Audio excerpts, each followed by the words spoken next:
Bonjour à tous, bonjour à toutes. Aujourd'hui, dans cette vidéo, nous allons voir si vous êtes dans une relation toxique. Alors, une relation, ça se mène à deux et parfois, il y a au sein du couple une certaine toxicité dont vous n'allez peut-être pas prendre conscience immédiatement parce que ça fait partie de votre quotidien, parce que vous ne voulez pas le voir, parce que vous allez trouver tout un tas de prétextes extérieurs à votre mal-être. Vous savez que vous êtes dans une relation toxique lorsqu'il n'y a pas de solution, mais que des problèmes. Dans la vie, il y a toujours une solution à tout. Et si vous êtes dans une relation toxique, il n'y aura que des problèmes et des disputes. Tout sera source de conflits. C'est quelque chose souvent qui est nouveau parce qu'avant ça ne se passait pas comme ça. Et quand on s'aime, eh bien il y a des mises au point, mais pas de conflits qui claquent. Vous savez, des trucs vraiment qui claquent, on s'en met plein la figure, on s'insulte, on ne se respecte pas, vous allez me dire, mais on est tous obligés de passer par des querelles de couple. Non, des mises au point, oui. Des querelles avec vraiment un rabaissement, non. Vous savez que vous êtes dans une relation toxique lorsque finalement c'est votre extérieur qui va vous le faire sentir, qui va vous le dire. Voilà. Généralement, vos amis, votre famille, vos collègues de bureau qui vont vous dire « Tu as changé, ça ne va pas. Regarde, ok comme avant, tu es toujours agressif, tu es tendu, il y a quelque chose qui ne va pas. » Vous avez prétexté trop de travail, une facture inattendue qui vient tout juste de tomber, l'augmentation de ceci, de cela, voilà. Vous allez trouver des prétextes extérieurs et surtout vous allez en vouloir à ces personnes de vous ouvrir les yeux. Donc la faute ne sera pas votre couple, mais eux qui vous jalousent, qui vous envient, qui veulent votre malheur. C'est ce que vous allez penser, mais pas du tout. Voilà. Vous allez pourtant comprendre que dans votre corps, il y a des choses qui diffèrent. Vous allez vous sentir fatigué. Vous réveillez le matin aussi fatigué que si vous n'aviez pas dormi. Dans la journée, vous allez être moins performant. Vous allez piquer du nez. Vous allez abuser de café. Vous allez peut-être vous remettre à fumer ou fumer beaucoup plus. Vous allez peut-être vous réfugier dans l'alcool.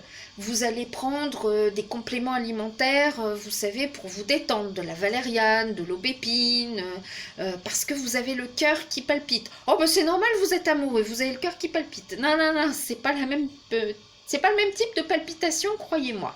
Voilà.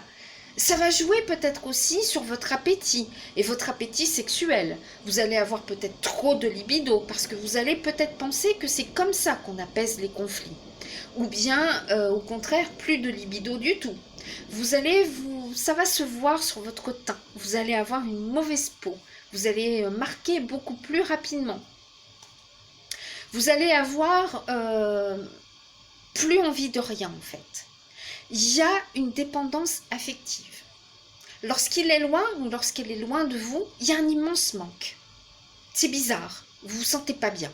C'est normal, hein, je vais vous dire, quand on s'aime, c'est normal. Mais là où ça ne l'est pas, c'est quand vous êtes incapable de faire quelque chose seul. Vous attendez tout le temps son SMS, son coup de fil.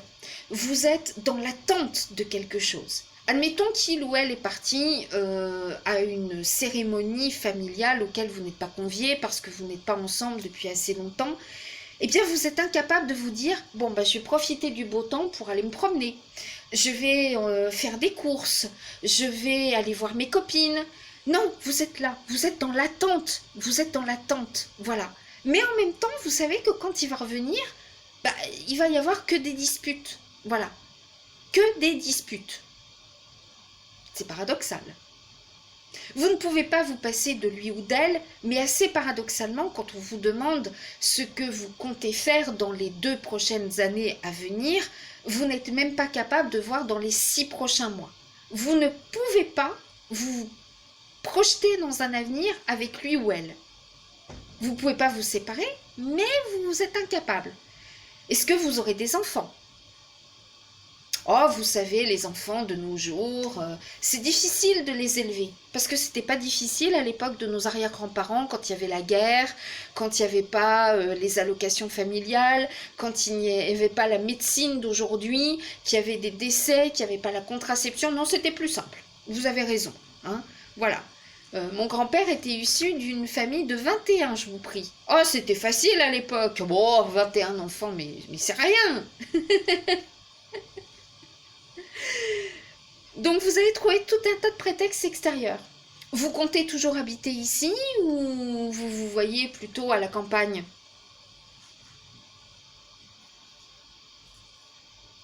Je sais pas. On est bien ici, quoique, voilà, il n'y a aucune perspective d'avenir. Et vous comptez acheter ensemble un jour quelque chose? On est bien locataire, non? Non, c'est bien. C'est bien de donner son loyer tous les mois, une bonne partie de sa paye à quelqu'un qu'on ne connaît pas. Hein. Je trouve ça génial, moi. Personnellement, c'est cool. Vous comptez adopter un animal de compagnie ensemble? Oui, mais on n'est pas d'accord. Elle veut un chat, moi je veux un chien. Éventuellement, si elle veut un chien, elle veut un Yorkshire. Moi, je lui dis qu'un Yorkshire, c'est hors de question que je balade un Yorkshire. Hein. Voilà. Moi, je veux un chien, un vrai chien. Voilà. Bon, elle a ses arguments, moi j'ai les miens. Parce qu'un Yorkshire, c'est pas un vrai chien. C'est quoi? Ça fait wawa, ça fait pipi caca comme un vrai chien. Je veux un chien viril, comme moi. Hein? Voilà. Son Yorkshire, elle le promènera, pas moi. Ça vous parle? Hein? Voilà. Vous êtes dans une relation toxique quand vraiment vous vous sentez mieux à l'extérieur de votre couple. Vous ne savez pas pourquoi, mais vous traînez à l'extérieur. Vous avez ce petit dossier à finaliser, les moindres petits détails à fignoler. Même si votre patron vous dit « Non mais je vous en prie madame, rentrez chez vous, il est déjà tard et tout et tout. » Non, voilà. Il y a également de la compétition entre les partenaires. Il n'y a aucune bienveillance entre les partenaires. On ne peut pas être dans la compétition. Un homme et une femme ne peuvent pas être dans la compétition, c'est pas possible. Voilà. Je ne sais pas si vous êtes dans un couple homosexuel, mais on ne peut pas non plus être dans la compétition. C'est pas possible. Voilà. C'est pas de l'amour. C'est à qui mieux, moi je fais mieux que toi. Chacun doit apporter des compétences. Voilà. Chacun doit apporter ses compétences. Rappelez-le. Voilà. On ne peut pas briller dans tout. Vous êtes dans une relation toxique si l'un et l'autre est toujours en train de rabaisser l'autre. Voilà. C'est toujours un qui a raison, c'est toujours l'autre qui a tort. Et quand on est deux personnes de fort caractère, forcément, on se renvoie la balle. Non, c'est moi qui ai raison. Non, je te dis que c'est moi qui ai raison. Alors, au lieu de vous chamailler comme en cours de récréation, vous êtes des hommes, vous êtes des femmes, eh bien, apportez la preuve que c'est vous qui avez raison. Et vous allez voir que vous n'aurez peut-être pas la preuve. Voilà. Il y a toujours des reproches, il y a toujours des trucs qui clashent. Voilà. Chérie, on est mercredi. Tu avais défini que le mercredi, c'était toi qui passais l'aspirateur, donc tu passes l'aspirateur. Tu t'es quoi? Bloqué le dos. Mais je m'en fous. On est mercredi. Oh, t'as défini que c'était mercredi. C'est mercredi. Tu peux plus marcher. Bah, pendant que t'es courbé en deux, alors passe plutôt la balayette. Tu seras vraiment super. T'es à bonne hauteur pour passer la balayette. Oh, mon Dieu, je pourrais pas être avec quelqu'un comme ça. Non, mais je te rappelle que quand même, la semaine dernière, j'avais hyper mal au ventre parce que j'avais mes règles. Tu m'as quand même forcé à faire la vaisselle. Donc, tu passes aspirateur, t'es courbé en deux, je m'en fous. Voilà, c'est tout. Quand j'étais enceinte, j'ai arrêté de faire quelque chose? Non. Hein? Pourtant, j'ai pris 25 kilos. Tu m'appelais la baleine, d'ailleurs.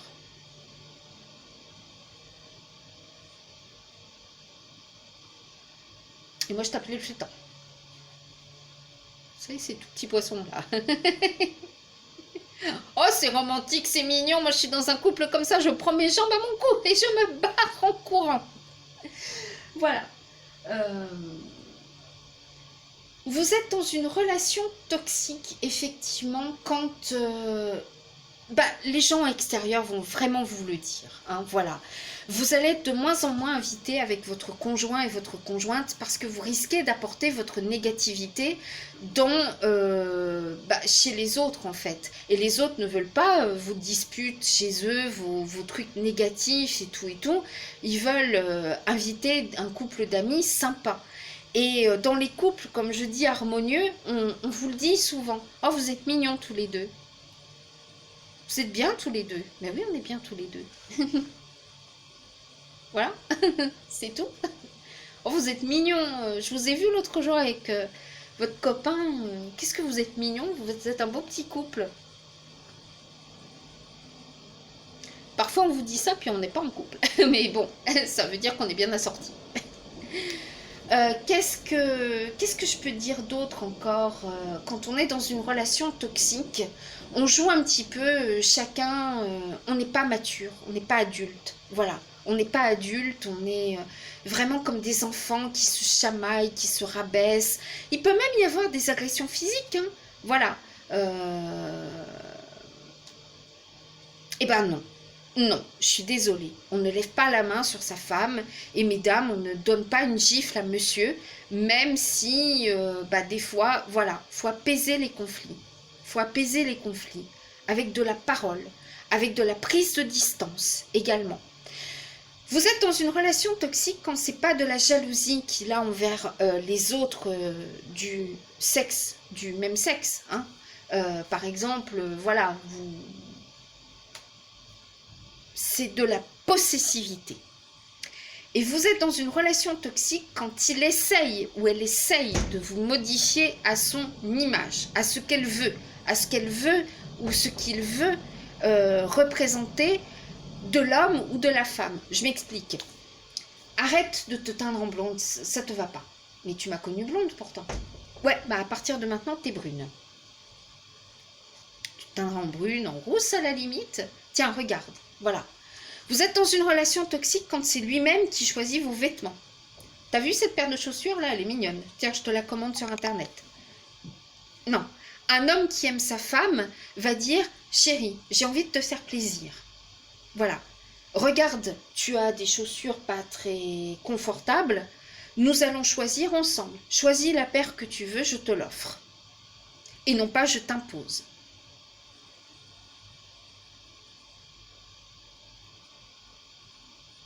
On est dans une relation toxique quand c'est les deux qui souffrent. Voilà. D'accord? Tu fais ça. Non, nous faisons ça. Toi, tu fais ça et moi, je fais ça. C'est pas un qui doit faire plus que l'autre. Nous sommes bien d'accord. Voilà. Essayez de définir tout de suite qui va faire quoi dans le couple. Tout de suite, voilà. Et puis, quand je dis tout de suite, c'est pas toi tu passes aspirateur le jeudi, moi je ferai les carreaux le mercredi. Laissez aussi un peu la place à la spontanéité. Tiens, les carreaux sont propres, je vais pas les nettoyer. Tiens, aujourd'hui ils sont sales, je vais les nettoyer. Bébé chéri, tu peux me tenir l'escabeau parce que là pour aller en haut, je vais avoir du mal. C'est peut-être même bébé chéri qui va le faire parce qu'il est immense hein, par rapport à vous. Laisse, je vais le faire, tu vois. Voilà. Quand on est dans un couple toxique, il n'y a pas de... on est figé. Le couple est figé. Si on regarde il y a 6 mois, 3 ans en arrière, eh bien, vous en étiez au même point. Métro, boulot, dodo, sexto, dodo, un peu de sexe, de temps en temps, beaucoup d'engueulades, peu de sorties. Vous vous faites toujours refouler devant tel ou tel bar parce que vous êtes toujours en train de régler vos problèmes dans le bar. Vous vous faites même refouler de n'importe quoi, des magasins, de votre banque. Madame, je veux bien vous recevoir, mais monsieur attend dehors. Parce que sinon, ça va... Voilà, devant les clients, c'est pas la peine. Voilà.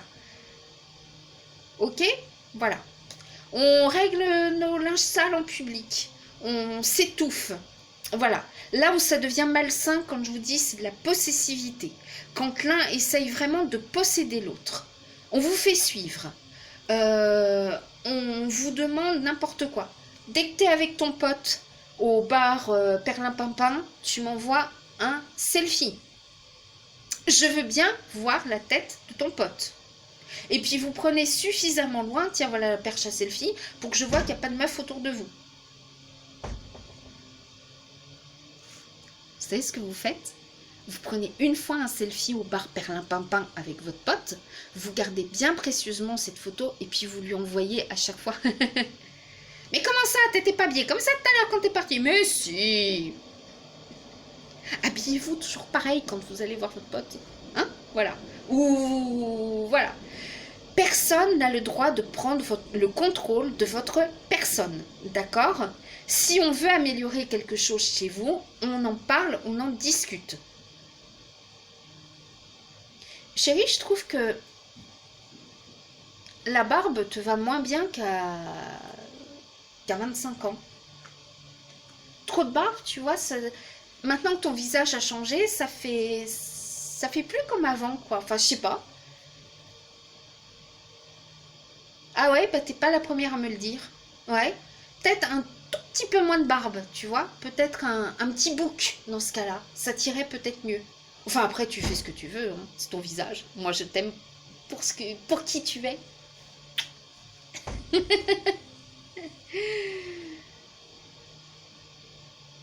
Personne n'a le droit de prendre le contrôle. Dis donc, t'as pas grossi, toi? Tu devrais faire un régime. Oh. Non. Je fais un régime parce que j'ai envie de me sentir bien. Pas pour faire plaisir à mon homme. Voilà. Par contre, fais attention quand même, parce que la surcharge pondérale peut amener des maladies cardiovasculaires, puis on ne va pas en rajeunissant. Hein. Voilà. Fais attention quand même. On est dans une relation toxique quand on a l'impression que c'est pas un conjoint qu'on a, mais un parent. Vous n'avez jamais entendu ça, je suis pas ta mère. Tu n'es pas mon père.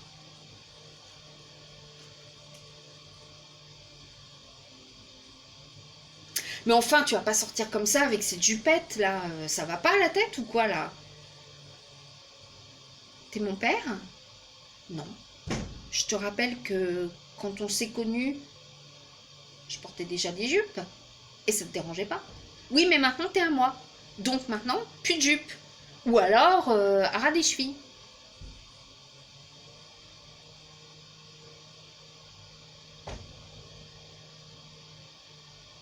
Non, non, non, non, non, non, non.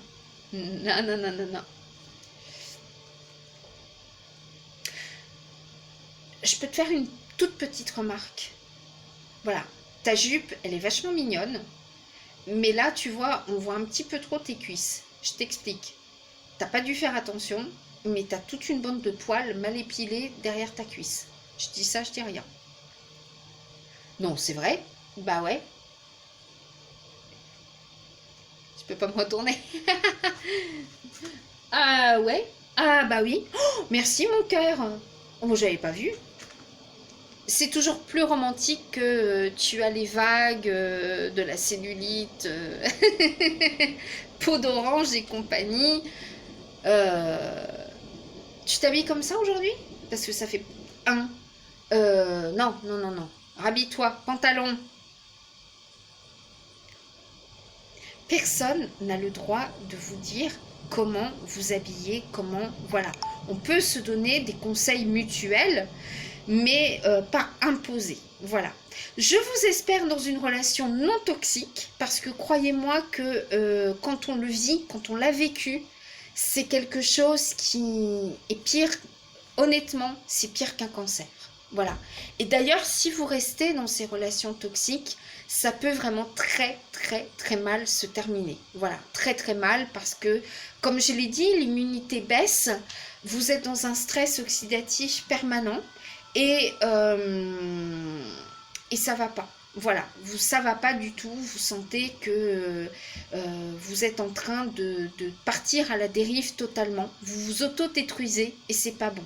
Je l'ai vécu et croyez-moi qu'il a fallu se sortir très très vite de cette relation, ça n'a pas été simple mais c'était vraiment un instinct de survie. Donc même si on adore son partenaire, même si on sait que ça va être très dur, eh bien prenez le drapeau instinct de survie et partez, fuyez, mettez vraiment un stop à cette relation tout de suite. Voilà, n'attendez pas de sombrer quand on est dans une relation toxique et que personne, aucun des deux ne veut faire d'efforts. Eh bien sachez que la relation va être figée et qu'il n'y aura jamais, jamais d'effort de fait. Et dans 5 ans, dans 10 ans, vous aurez peut-être un ulcère, un cancer, ou n'importe quoi, une maladie grave, et vous serez toujours au même point, dans les reproches, dans les insultes, dans les choses vraiment négatives. Donc voilà, sachez reconnaître les signaux, et s'il vous plaît, quand c'est votre monde extérieur qui vous fait la remarque, pas une, mais plusieurs personnes, tu as changé depuis que tu le ou la connais, prenez véritablement en considération ce qu'ils sont en train de vous dire. C'est pas de la jalousie, c'est pas quelque chose de négatif, c'est tout simplement que, voilà, hein, ils vous ouvrent les yeux. Et comme je le dis toujours, quand on est dans un couple harmonieux, avec ce fil conducteur, on peut tirer dans tous les sens, ça va toujours, voilà. Et puis on est relié par le tunnel des sentiments, parfois on ressent ce que l'autre ressent. T'as cassé la binette récemment chérie, parce que ça fait mal, et j'ai pas mal là d'habitude. Donc voilà, vous voyez ce que je veux dire? Sachez reconnaître les signaux d'une mauvaise relation. Je vous embrasse très fort et je vous dis à très bientôt. Ciao, ciao.